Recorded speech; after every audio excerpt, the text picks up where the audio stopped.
Trešdien, 3. aprīlī, SEB bankas telpās tika prezentēti pētījuma būtiskākie šķēršļi un izaicinājumi uzsākot uzņēmējdarbību Baltijā rezultāti. Kā izrādās, skaitot kopā tos, kas izteikuši gatavību uzsākt biznesu un tos, kam jau ir savs bizness, tieši latvieši Baltijas valstu vidū ieņem pirmo vietu ar 62%, kam seko lietuvieši ar 60%, bet igauņi krietni atpaliek 48%.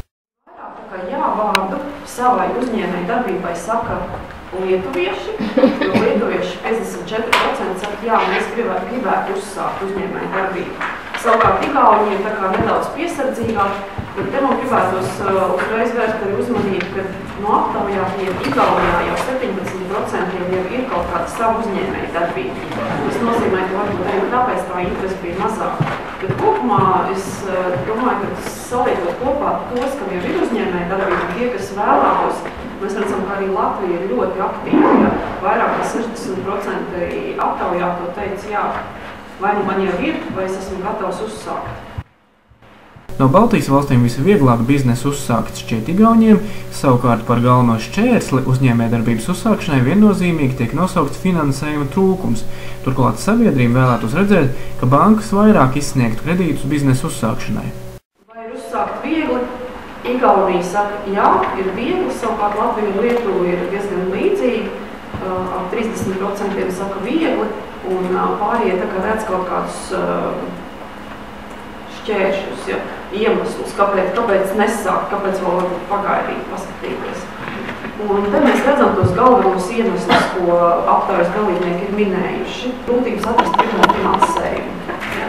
Tas ir tas, kas sabiedrību tā kā baida uzsākt.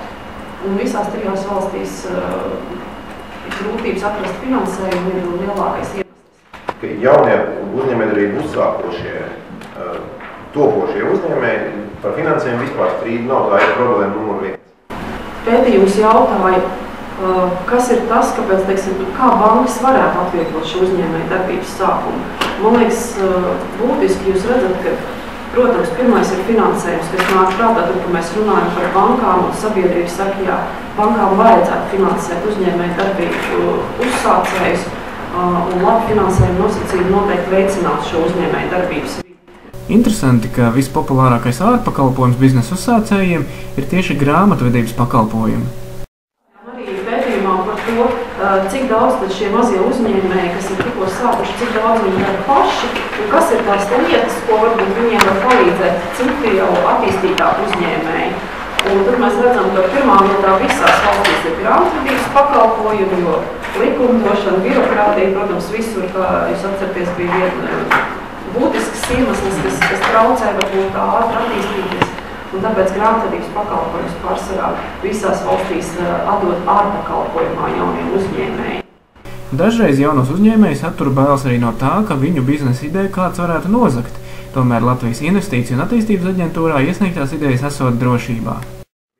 Jaunieši nākot ar spārnotu ideju, viņiem šķiet, ka viņi izlaiž tā kā putniņu no būrīša, ka tūlīt to ideju noķeps, ka kāds cits realizēs un ka nevajag šo ideju cirkulēt. Un te tāda viennozīmīga atbilde, es gribēju teikt, nav, bet pat ir. Labas idejas ir jācirkulē, viņas ir jāliek galdā, jo tikai tās idejas, kas ir dotas atklātībai, tiek realizētas. Neviena pūrā turēta svece nekad nav gaismu nesus.